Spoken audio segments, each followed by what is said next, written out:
नमस्कार, आप देख रहे हैं सोशल न्यूज और मैं आपके साथ मोहम्मद अकरम। जो लोग ये कहते थे कि हमने शेर पाला है तो खर्चा ज्यादा होगा, तो अब वो खर्चा जो है आपको हर जगह से भरना होगा। मैं आपको बताऊंगा कि अभी तक आप जो ट्रेन बुक कराते थे या फ्लाइट बुक कराते थे उसके बाद आप कैंसिल करा देते थे, कैंसिल चार्जेस लग के आपको आपके पैसे मिल जाते थे। लेकिन अब अगर आपने कैंसिल कराई तो आप एक बार सोच लीजिएगा, क्योंकि इस बार कैंसिलेशन चार्ज के साथ साथ जीएसटी भी आपको भरना होगा। इतना ही नहीं, गलती से अगर आपने इलेक्ट्रिक बिल या फिर वाटर बिल में लेट कर दिया भरने में, तो उसके ऊपर आपको लेट चार्जेस के साथ साथ जीएसटी देना होगा। अभी आप रुक जाइए, शेर पाला हुआ है ना, तो इसके आगे भी मैं आपको बताता हूँ। आपको रोटी में गलती से अगर आपने तेल लगा के उसको पराठा बना दिया तो उसमें 18% की आपको जीएसटी देना होगा। दूध आप खरीद रहे हैं उस पर भी आपको जीएसटी देना होगा। दूध अगर फट जाता है और दही बन गया तो दही पे भी आपको जीएसटी देना होगा। अभी आगे अगर मैं बात करूंगा पेट्रोल और डीजल की, इस पे तो मैं बात ही नहीं करना चाहता, क्योंकि ये दोनों मिलके खुद सेंचुरी लगा रहे हैं। इसके साथ ही खाने का तेल 200 रुपए पार होता नजर आ रहा है। मैं गैस पे भी बात नहीं करना चाहूंगा, जिस तरीके से 1100 रुपए पार हो चुका है गैस, तो जीएसटी जो है वो हर एक चीज पे लगता हुआ नजर आ रहा है। ऐसी कई चीजें हैं मार्केट में जो आम आदमी रोज खरीदता है, उन सब पे जीएसटी लग गया है। यहां तक कि आप सोचिए जो रोटी और पराठा था उस पर भी जीएसटी लग गया, तो अब आम आदमी कैसे अपनी जिंदगी जिएगा।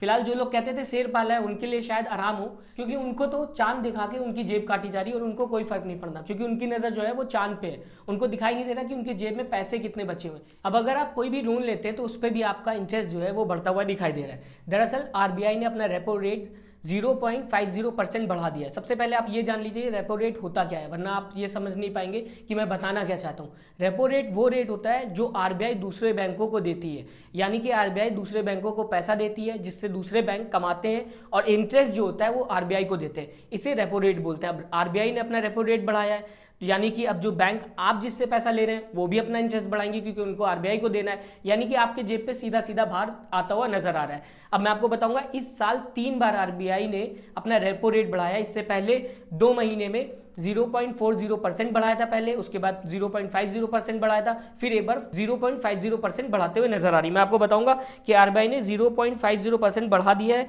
एमपीसी की एक मीटिंग हुई थी जिसमें 4.90% जो रेट था आरबीआई का, रेपो रेट जो था, उसको 5.40% कर दिया गया है। मई 2021 में ये 0.40% बढ़ाया गया था। इसके साथ ही जून में इसको 0.50% बढ़ा दिया गया और एक बार फिर बढ़ाते हुए नजर आ रहा है। यानी कि अब जो आरबीआई का रेपो रेट है वो 5.40% है। मैं आपको ये भी बताना चाहूंगा कि डॉलर लगातार कम होता हुआ नजर आ रहा है, लेकिन मेन स्ट्रीम मीडिया या फिर कह ले गोदी मीडिया आपको उसके भी फायदे दिखाते हुए नजर आएगी कि महंगा अगर डॉलर हो रहा है तो आपको ही फायदा हो रहा है। जरा ये वीडियो भी देखिए। जिस तरह हर सिक्के के 2 पहलू होते हैं, उसी तरह रुपए के गिरने के अगर नुकसान है तो कुछ फायदे भी हैं।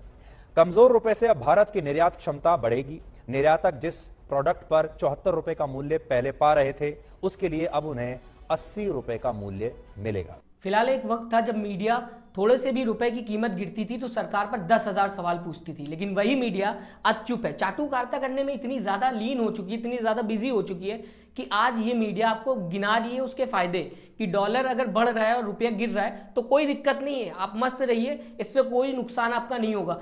मैं आपको ये भी बताना चाहूंगा कि 200 रुपए भी आसपास आ जाता है अगर डॉलर, तब भी आपको 100,000 फायदे गिना देगी। इसके साथ ही मैं आपको बताना चाहूंगा कि फाइनेंस मिनिस्टर सीतारमण जब 62 रुपए के आसपास रुपए गिर गया था और डॉलर के बराबर $1 62 रुपए के आसपास हो गया था, तब वो मेन सरकार जो थी उस समय कांग्रेस सरकार उस पर निशाना साधते हुए दिखाई देती थी। क्या सवाल थे उनके मन में, वो जो बोल रही थी। अब जब 80 रुपए $1 के बराबर हो चुका है, रुपया इतना ज्यादा गिर चुका है, तो ये कहनी कोई दिक्कत नहीं, मस्त रहिए, सब चंगा, और सबको फायदे भी गिनाते हुए दिखाई दे रही। Periodically being told by the government nothing to worry, everything is in place, we are taking care of the economy, and we've been repeatedly told that the fundamentals of the Indian economy are very strong and therefore nothing can hurt us. What more can hurt us? There is no collapse of the rupee. I'm just picking up on what the honorable member said. Indian rupees fluctuations are more versus the dollar, the US dollar. And even there, the performance of the Indian rupee is much better than its own peers. We've withstood the impact of the US Fed's decisions much better than any other peer currencies. And actually, if you compare Indian rupee versus other currencies, it's appreciating in its value. So let us please understand the context and speak about the Indian rupee, there's no collapse, sir. Honorable member, I would like to assure you through you, sir, there is no collapse of the Indian rupee. क्या ये देश की हालत है? इसी को लेके लगातार कांग्रेस प्रोटेस्ट कर रही है, जिसको जो मेन सरकार है, बीजेपी सरकार जो सत्ता में है, वो ये कह रही है कि नहीं, कुछ भी नहीं हुआ देश में।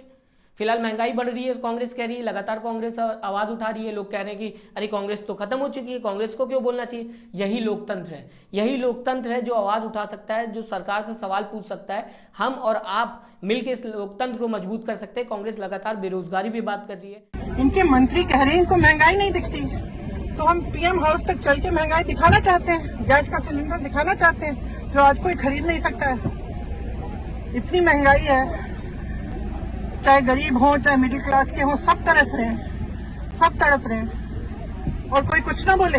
उनके लिए महंगाई तो है नहीं, उन्होंने तो पूरी देश की संपत्ति, मोदी जी ने पूरे देश की संपत्ति अपने दोस्तों को दे दी है, उन पे कभी कोई कार्रवाई नहीं है।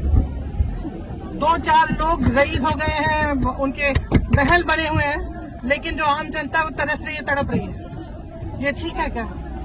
उनको महंगाई इसलिए नहीं दिखती, उनके लिए है ही नहीं, उनके पास पैसा ही पैसा है, जो चाहे जब खरीदे। सब्जी खरीद सकते हैं, दाल, आटा, चावल, सरसों का तेल, सब कुछ महंगा हो गया। गैस सिलेंडर किस लिए उठा के ले जा रहे हैं हम?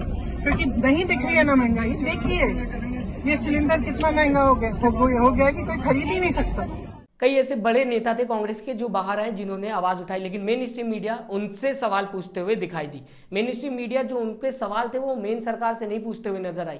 ये लोकतंत्र को खत्म कर देगा। आप हमें कमेंट करके जरूर बताइएगा, जिस तरीके से लगातार आपके ऊपर जीएसटी लगाई जा रही है, आपने जो शेयर पाला है वो फायदेमंद लग रहा है कि नहीं आपको, हमें कमेंट करके जरूर बताइएगा। और क्या सरकार जो है वो महंगाई कम करेगी? जिस तरीके से सरकार कह रही है कि देश में महंगाई है ही नहीं, बेरोजगारी है ही नहीं, कुछ बढ़ रहा ही नहीं है, डॉलर जो बढ़ता चला जा रहा है और रुपए जो नीचे गिर रहा है, उस पर भी सरकार मानने को तैयार नहीं कर रही। सब चंगा।